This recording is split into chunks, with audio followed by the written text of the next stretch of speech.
Being fresh. Being fresh? Fresh. Being fresh. Take one. Rafi's tips for artists because he loves you. Hola, you amazing artist, and welcome to something. This video. Yes. I wanted to do this video in conversational format because I think it's something a lot of people struggle with, probably. I mean, this is specific, but I think it breaches on a topic that's overarching. Okay. Being fresh. I have no idea what you're talking about. It's a challenge. Yes. To be fresh. Yeah. This awesome question comes from Rose, who watches our YouTube videos. Hi, Rose. Hi, Rose. And her Instagram is Rose Durocher Art. I'm going to paraphrase Rose's question because it's kind of a long description. Okay. Basically, Rose is looking into submitting a project to a governmental program funding young artists. She says she loves what she currently does in her art practice, but she's still a newborn in the professional art world, starting to find her own voice. Okay. The program she wants to submit to is focused on research and discovery and requires me to explain what parts of my projects are innovative. They want to know if I'm helping the arts go forward by taking risks, trying new things, thinking outside the box. So basically what she's saying is she thinks it's a new approach for her and she's loving it and getting a lot out of it, but she doesn't know if it's enough for the big ol' art world and their constant striving for new, innovative, unseen, and fresh. So her main question is, how do you balance being fresh, new, and innovative enough for the art world without compromising your truth in the process? How art that is deeply personal can also show a level of risk-taking and be relevant in a world that always seems to be 2 steps ahead and still going faster. Whew. Yeah, man. Wow. This is something that I've thought about too. Like, I love what I create, right? And I challenge myself on a personal level. But I see jewelry pieces out there that look like, oh, surely that opens a portal in space-time, like with all of its moving parts and like all these different elements. And like, I have no concept of how they even began to make something like that. And I think to myself sometimes like, man, maybe what I'm doing is not that innovative. But for me, I'm challenging myself. Now, it's hard when you're looking at a thing like this where you're submitting it and someone is basically standing over you saying like, so, what's innovative about this? Yeah, and you could easily feel like, oh, now I'm competing in the same ring as like Apple design tech. Exactly. You know, like, that's not me. But then when you think about innovation, right, even Apple design tech, what did they do? They didn't invent anything. They just took a phone and paired it up with a computer, a variation of something that came before. And it's just doing it in a new way or looking at it in a fresh way or applying a different use to it. Now, when it's art, even when you look at the innovation of Picasso, where like Picasso's style, oh, that was something that was never seen before or whatever. When it first came out, it wasn't considered innovative. It was considered bad. It was considered bad. It was crap. And Picasso didn't pull it out of thin air either. No, he he was did not. very inspired by African sculpture, right? Masks, not only African, but he was also inspired by different cultures, like different old cultures and like... the way they represented faces and figures. Yeah, exactly. So like he was inspired by that stuff and then spent a lot of time trying to make that work. Who knows? Most likely he was like, this is new. I haven't seen this before. Like, let me do something like this. But in actuality, he did see that before because he was inspired by it. I think a lot of people think that innovation means that you are creating something just from the ether. You know, yes, like you're pulling a gem of brilliance out of thin air. And look, sometimes inspiration can feel like that. Yeah. And that's awesome. One thing that I know for sure is that if I ever sit down to try and be innovative, it doesn't go well. No, it does not. And the only time I come up with new stuff that excites me is when I'm playing around with what I do. Basically trying to make it mine, make it express what I have to say, the way that I want to say it. And it all comes down to like finding your own voice. Like what she's saying, like... Is it enough that it's personally innovative, not innovative, Well, which is so abstract. That's the thing. Like you can't quantify that. Like Right. what is innovative? That's why I think it is really an unfair question. I do too think that. For them to be like, so what's innovative about this? And I think really the best thing you could do in that situation is just answer it truthfully, not trying to impress anyone, but answer it truthfully. Like, what is innovative about this when it comes to me? So keep it personal. Keep it personal. Because the story that you're going to be able to tell with authenticity is your story. Yeah. Your personal experience. Exactly. So is that being innovative? Like there are so many, it's such an abstract concept that it's almost difficult to quantify on a bigger scale if you're trying to communicate it to other people's expectations. Right, like regional innovation, national innovation, global innovation. Is fa-chunking for the benefit of mankind? Well, yeah.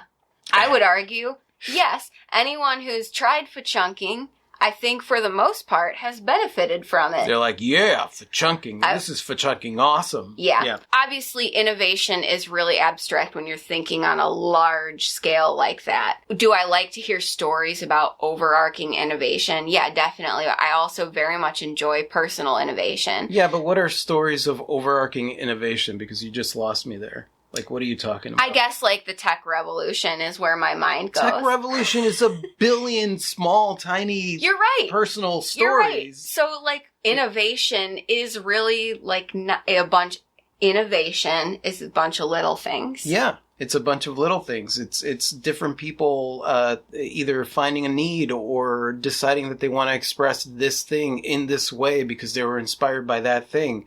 You know, it's the same thing as like when you're looking at the Renaissance and they talk about like the innovation of art at that time. And it was just a bunch of individuals doing something slightly different than what had been done before because they had an interest in doing it. And they had the balls to express themselves instead of just following in suit the way that it was supposed to be. So they were going against the grain because it was all about self-expression.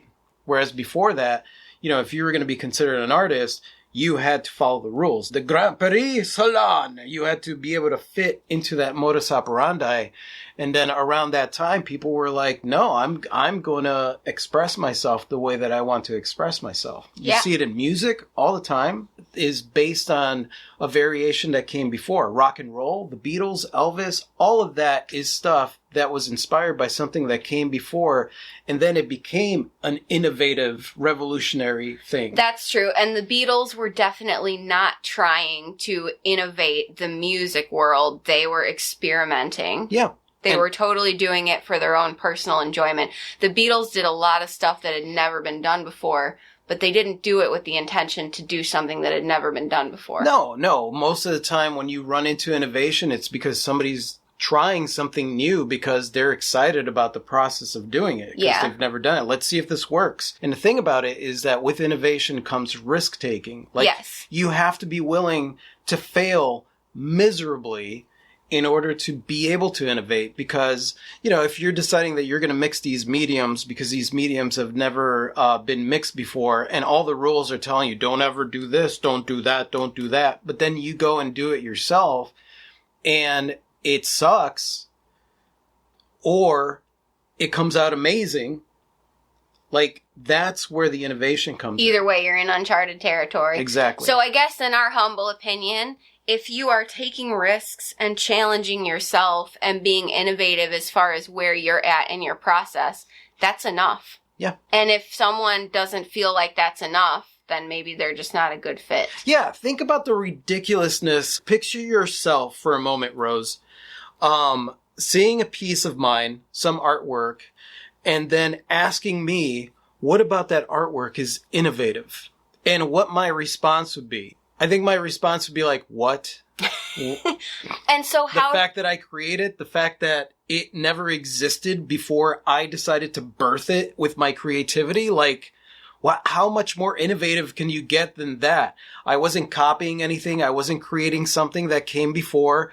I was creating my own variation of what inspires me in the world. So You want to talk innovation? Innovation happens every single moment of every day when I create something that is outside of my comfort zone. And so present it in a personal way, what Yeah. it means to you. YouTube is full of innovators. I mean, the ability to be an artist and put yourself out there without representation, management, gatekeepers, just doing what we do. I mean, if we were uber successful, right? Like, let's say we had millions of followers and all that stuff, right? Hmm.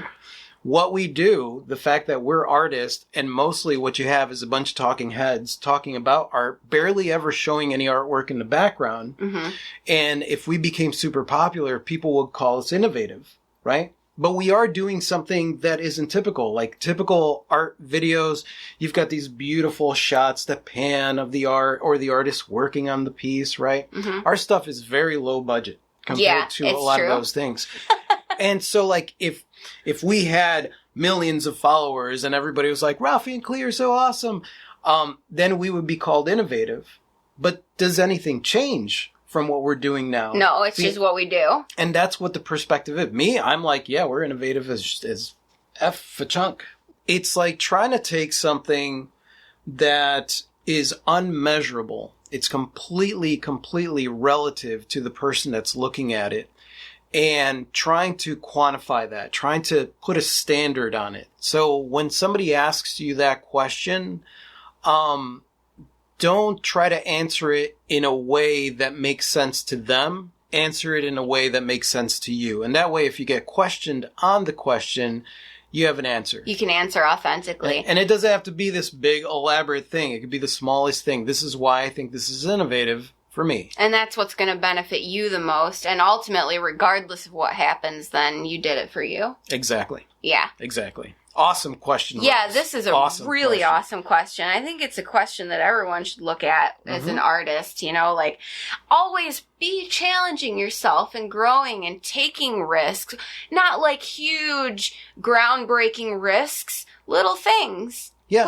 Pushing the boundaries. That piece by Picasso, he created it, spent days laboring over that piece, just struggling and fighting with it, and then presented it out there, and everybody hated it. And it basically held on to this piece for the longest time, had it covered, was one of the only pieces that he had covered because he was kind of embarrassed of it, but he didn't change it anyway. And then eventually, nowadays, you watch any documentary on those pieces, and it's like, he was so innovative. He was like changing the times. He was so, you would have thought that when he like displayed the piece the first time that people were like, oh, you know, it's amazing. They were outraged. They were truly like, that angry. is so ugly. They That were is like, so ugly. He puts the no in innovate. So don't concern yourself with what anybody else thinks or whether or not somebody thinks it's good or innovative or whatever. Just remember, you're doing this for you. So just focus on how you feel about it. Too, Rose, I hope that you found this helpful. Continue to do what makes you come alive and feel awesome and challenge yourself in whatever ways you choose. Yes. Same goes to all of you out there. Yeah, and I'm curious to know what your guys' thoughts are on this particular subject. Go ahead and leave that in the comment section below and talk amongst yourselves about what is innovation. And thank you so much for watching, you guys. You guys are absolutely freaking amazing. I totally adore you. And if you like this and you want to watch more like this, just click right over here to subscribe. And that's it. Say goodbye, Clee. Good day. Adios.